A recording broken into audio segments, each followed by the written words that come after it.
खबर पर नजर, देखते रहिए खबर प्लस।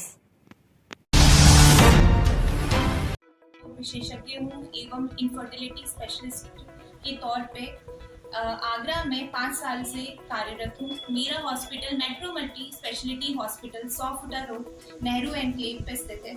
हमारा हॉस्पिटल सभी तरीके से संपूर्ण है। हमारे यहाँ आईसीयू और हमारी गर्भवती महिलाओं के लिए सारी सुविधाएं उपलब्ध है। हमारे यहाँ नींबू की फैसिलिटी भी है। और जैसा कि हम जानते हैं, हम ऐसे देश में रहते हैं जहां स्त्री को बहुत ही नेग्लेक्ट किया जाता है, उनकी परेशानियों को बहुत नेग्लेक्ट किया जाता है। और स्पेशली जब गर्भावस्था होती है तो हमें अनेक तरह की बीमारियां या कमजोरियां आ जाती हैं। जैसा आमतौर पे देखा जाता है, खून की कमी होना आज भी हमारे देश में बहुत ही कॉमन है। सबसे बड़ा रीजन सिर दर्द का कमजोरी होना या फिर खून की कमी होना होता है, पर हम इसे बहुत हल्के में लेते हैं। दूसरा कारण आंखों का कमजोर होना भी हो सकता है।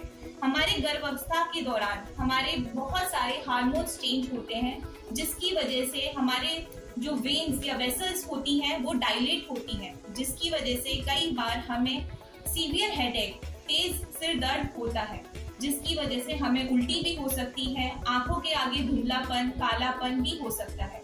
इसका तीसरा रीजन हमारा बीपी का रेज होना भी हो सकता है। कई बार हमारा रक्तचाप बहुत ज्यादा बढ़ा होता है, जो आगे चल के एपिलेप्सी या सीजर्स में भी कन्वर्ट हो सकता है। उसकी वजह से भी हमें तेज हेडेक हो सकता है। चौथा रीजन, हमें कई बार थायराइड होता है। थायराइड में भी हमारे हार्मोन्स बॉडी में चेंज होते हैं, मेटाबॉलिज्म चेंज होता है, जिसकी वजह से हेडेक हो सकता है। कई बार हम गर्भावस्था के टाइम पे प्रॉपर नींद नहीं ले पाते हैं, जो भी एक रीजन हो सकता है। कई बार महिलाएं डिप्रेशन में चली जाती हैं, जिसकी वजह से भी महिलाओं में हेडेक आमतौर पर देखा जाता है। पर इस हेडेक को हम कई बार नजरअंदाज करते हैं और डॉक्टर के पास नहीं जाते हैं, यह सोच के कि ये तो एक कॉमन चीज है, सभी को होती है। पर हमें ऐसा नहीं करना है, तुरंत अपने डॉक्टर को दिखाना है। इसका रीजन है, जैसे कि मैंने आपको बताया, अनेक हो सकते हैं। टाइम पे ट्रीटमेंट लेने पर हम इन सब चीजों से बच सकते हैं।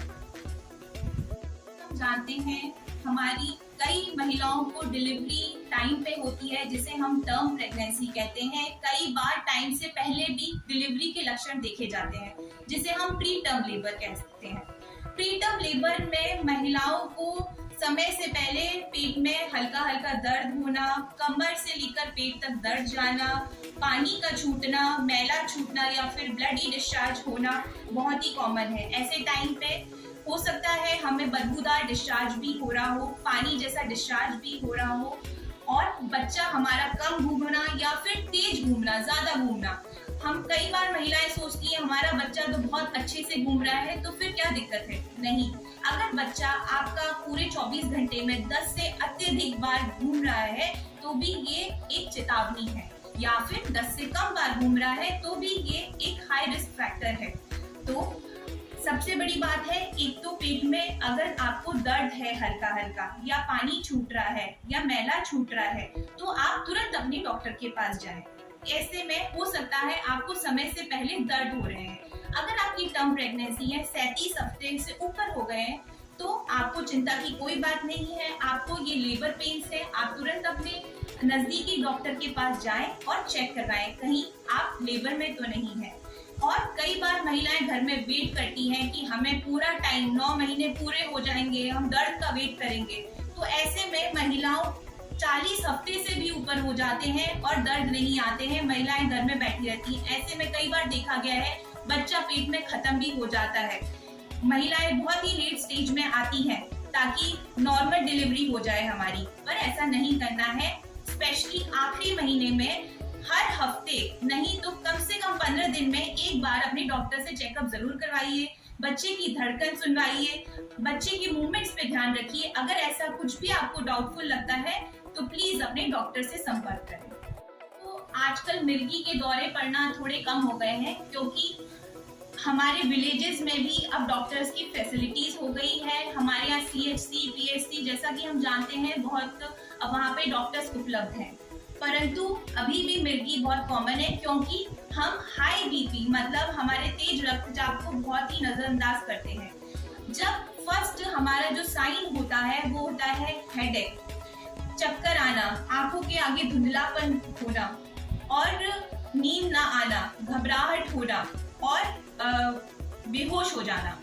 ऐसे में ये संकेत देता है कि शायद आपका बीपी बढ़ा हुआ है। आप तुरंत अपना बीपी नपाइए। बीपी मॉनिटरिंग हर एक गर्भवती महिलाओं में हम रिकमेंड करते हैं। सबसे पहले विजिट में जो हम मरीज का लेते हैं वो है बीपी, पल्स, SpO2। इन सब चीजों को नपाएं।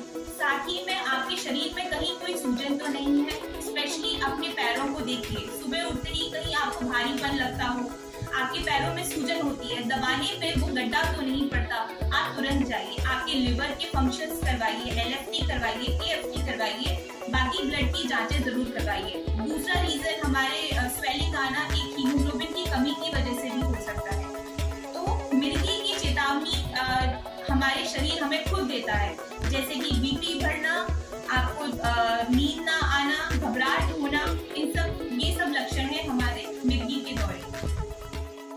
देखिए, सबसे इम्पोर्टेंट चीज है आजकल न्यूट्रिशन। हमारे खान पीन में बहुत ज्यादा बदलाव होने लगे हैं। पहले अगर महिलाएं ना भी खाती थी तो घर का खाना भी इनके लिए सफिशिएंट होता था, पर आजकल ऐसा नहीं है। हमें कुछ ना कुछ अपनी डाइट में सप्लीमेंट जरूर लेने पड़ते हैं, जैसे प्रोटीन जो हमारी बॉडी के लिए बहुत ज्यादा रिक्वायरमेंट होती है ड्यूरिंग प्रेगनेंसी में प्रोटीन की कमी हो जाती है, जिसकी वजह से सूजन हो जाती है, बीपी भी बढ़ जाता है और अनेक प्रॉब्लम्स हो जाती है। सबसे पहले प्रोटीन सप्लीमेंट्स लीजिए, जो कि हमारे दूध में होता है, दही में होता है, पनीर में होता है, सोया बड़ी में होता है, अगर एग खाते हैं उसमें होता है, और मीट को भी आप ले सकते हैं अच्छे से पका के। दूसरी बात है रेगुलर एक्सरसाइज अपने जीवन में जरूर इंक्लूड करिए।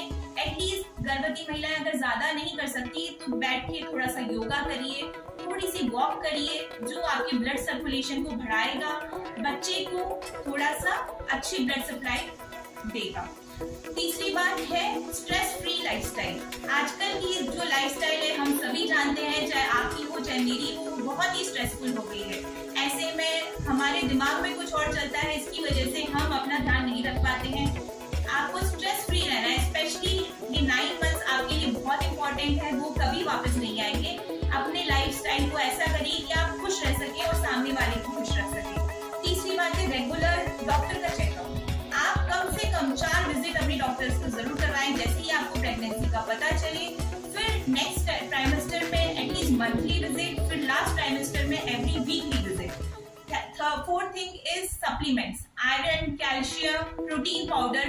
ये हमें लगता है कि हमें क्या कमी है, नहीं, ऐसा नहीं है। हम सब में कमियां होती है, हम सबको अपनी वो प्रोटीन रिक्वायरमेंट पूरी हम सिर्फ डाइट से नहीं कर सकते, हमें प्रोटीन सप्लीमेंट लेने ही पड़ते हैं। Iron, calcium, protein powder supplement जरूर ये डिस्कस किया। हमारी लाइफस्टाइल बहुत ज्यादा बदल गई है, हमारी लाइफस्टाइल बहुत स्ट्रेसफुल हो गई है, खाने में मिलावट हो गई है, हमारी लाइफस्टाइल में हम बैठे रहते हैं, हमारा मूवमेंट इतना नहीं है, हम इतनी एक्सरसाइज नहीं करते, बच्चे इंडोर रहते हैं, आउटडोर गेम्स नहीं खेल पाते हैं। तो आजकल की यंग गर्ल्स में ओवेरियन सिस्ट एक बहुत ही कॉमन प्रॉब्लम हो गई है। ओवेरियन सिस्ट एक सिस्ट होती है, कई बार वो हार्मोन्स के इम्बैलेंस की वजह से होती है। हमारी बॉडी में कुछ हार्मोन्स होते हैं जैसे ईस्ट्रोजन, प्रोजेस्टेरोन, LH, FSH, जो हमारी बॉडी में हर मंथ ऊपर नीचे होते हैं, जिसकी वजह से ये सिस्ट बनती और बिगड़ती भी रहती है। पर कई बार ये सिस्ट बड़ी हो जाती है, बिगड़ती नहीं है, इनकी वजह से मेंस्ट्रुअल इरेगुलरिटीज हो जाती हैं। तो इन सब के लिए हमें जागरूक रहना चाहिए कि अगर किसी भी लड़की को या फिर विमेन को कोई भी मेंस्ट्रुअल इरेगुलरिटीज होती है तो तुरंत हमें दिखाएं, ताकि हम उसका टाइम रहते अल्ट्रासाउंड कर पाए। एक PCOD एक बहुत ही कॉमन प्रॉब्लम हो गई है यंग गर्ल्स में, जिसकी वजह से हार्मोनल इम्बैलेंस रहते हैं, उनके पीरियड्स टाइम पे नहीं आते हैं। इसका भी टाइम रहते समाधान हो सकता है। ये प्रॉब्लम ऐसी नहीं है जो हम सॉल्व नहीं कर सकते। हार्मोन टैबलेट से, लाइफस्टाइल से, अच्छी डाइट से ये सारी प्रॉब्लम्स रिजॉल्व हो सकती है। तो प्लीज कॉन्टैक्ट